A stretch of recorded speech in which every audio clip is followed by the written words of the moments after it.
This is probably the most important stash video that I've done this season, guys. The trade deadline is next Tuesday, which means we're probably going to have some trades go down. The people want Breece Hall to get traded. The people want Jakobi Meyers. The people want the Bills to get a wide receiver, which means all we're probably going to get is like Jerome Ford being Jonathan Taylor's backup or some shit. Well, let's talk about some of the stashes that we need to do, man. And every week we start this with handcuffs, guys. This is the time of season, man. We're seeing running backs go down left and right, which means pick up the high value handcuffs. I have them here in order based on how I like to approach it. Tuten and Davis are at the top just because of, Tuten post bye. He was drafted by this team. Maybe he has a little bit more work coming out of the bye. It's a pretty good offense. Isaiah Davis, obviously we have the trade speculation Breece Hall. His name is spelled wrong there, I just noticed. Ray Davis, behind James Cook. Brad Robinson behind CMC. Wilson behind Jacobs. You guys get the picture, man. In order of the better offenses with the better run games, and then, in descending order. In my opinion, I like to get the guys that I have just so I can sleep better at night. If my guy goes down, I know I have a person I can actually throw into my lineup. I understand the arguments of maybe getting other handcuffs. It's like having lottery tickets. It's just not me, dude. I've been doing that all season, man. I've been getting unlucky, dude. I have not picked up a single handcuff who's profited from the guy ahead of them getting injured. It's just luck, right? Now, this is why you guys are here. We're talking about stashes now. Now, listen, last week we did pretty well, man. I told you guys to stash Chimere, Dike, Isaiah Davis, and Christian Watson. Those are three of the big names I was talking about a lot in the last video. Chimere Dike, not only was I big on him, I actually started him, dude. And I think the rest of the season, I have him here on this list. He was on the waiver pickup show. I mean, a lot of people were picking up Chimere Dike. Tory Horton, guys. So Cooper Kupp dealing with an injury. First 5 weeks of the season, Tory Horton had 4 touchdowns to start the season.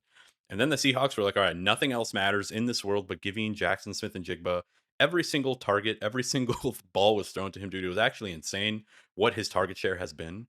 So Tory Horton, dude, just slowly being really good, showing us some really good tape, and then just getting banished to the Shadow Realm. Has done nothing since then. Tory Horton is set up perfectly right now, guys. We have the bye week, right? So we always know what happens after the bye week. Usually rookies see a little bit of a bump. Not usually, but sometimes. Veteran, older player ahead of him is currently injured, dealing with injury. And he already flashed. He already showed us the promise. So that's like the trifecta, right? That's the holy trinity, dude. Tory Horton could explode, man. So I think you guys should pick him up.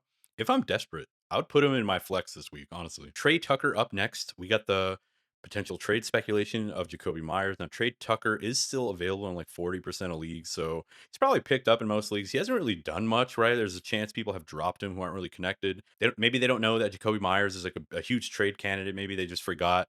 Check your waiver wire. He might be available. He's somebody that if Jakobi Meyers gets dealt, he's kind of already been operating as the number one wide receiver. He just doesn't have any production to go with it. Roman Wilson next up, coming off 15 points. The Steelers are another team where they're looking for a wide receiver too. They said that they want to. Jakobi Meyers makes the most sense for me. He's kind of more of like the possession receiver alongside Metcalf.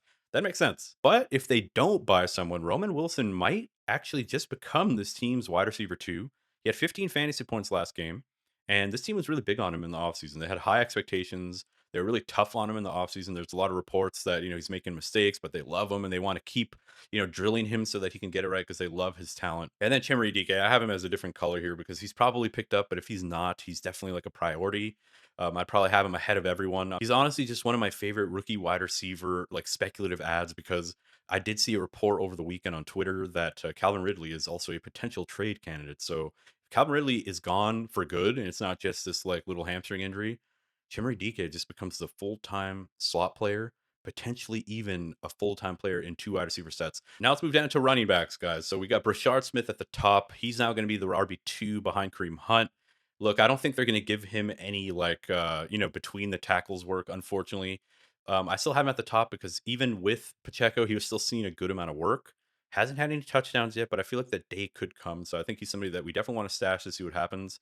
Dylan Sampson, I wasn't really sure where to rank him because we have Quinshon Judkins supposedly day to day with the shoulder injury. They have the bye week. Jerome Ford is a trade candidate. I've heard his name come up a lot. There's a small chance that Dylan Sampson actually is like the starter for a week, right? If Judkins can't play in that first week back. So Sampson is someone where even if Judkins plays, maybe Sampson finds his way into like a third down role, right? Because he's the better receiving back. I don't understand the Jerome Ford propaganda, why they were using him. I really didn't get it. He's just kind of butt cheeks. Bhayshul Tuten, I've talked about him in every video. I already talked about him in the handcuff video. He's somebody that is a prio at. I want to see his usage after this bye. Devin Singletary, look, all the hype is on Tyrone Tracy. He's probably going to be the workhorse back. But there's a chance that Devin Singletary is going to get some early down work. I did see someone on Twitter who had like, 100 followers, but he looked legit. He was wearing a suit. say that Devin Singletary was running with the ones in practice. Now that's basically like hearing a rumor from a homeless guy in front of a 7-Eleven. But you know, I don't know, dude. Maybe I was honestly looking all over Twitter for like a secondary source for that, but I couldn't find much. So could be fucking bullshit. I'll just put him down here next to like Michael Carter. It's kind of in a similar situation. He was dropped, then re-added, then dropped, then re-added. The dude is just like he doesn't know whether to sell his house. He doesn't know whether he needs to get an Airbnb. He's just kind of in limbo. But I honestly think against the Dallas Cowboys, DeMarcado came back to limited practice. It could just be Zonovan Knight and Michael Carter as the 1-2 punch. And Michael Carter could find himself in a receiving role, and they might be losing the game. So I'm honestly in a league where I might have to start Michael Carter, dude. That's how down horrendous I am. Tank Bigsby, the last running back, kind of a prio ad because Saquon Barkley has a little bit of a groin injury. So Tank Bigsby is somebody where like if you're a Saquon owner, you definitely want to pick up Tank Bigsby. He looked really good in that little bit of work. He had like 100 yards on like 9 carries. So make sure you guys go and pick up Tank, dude. He's somebody that coming out of the bye. Let's see how that groin injury is.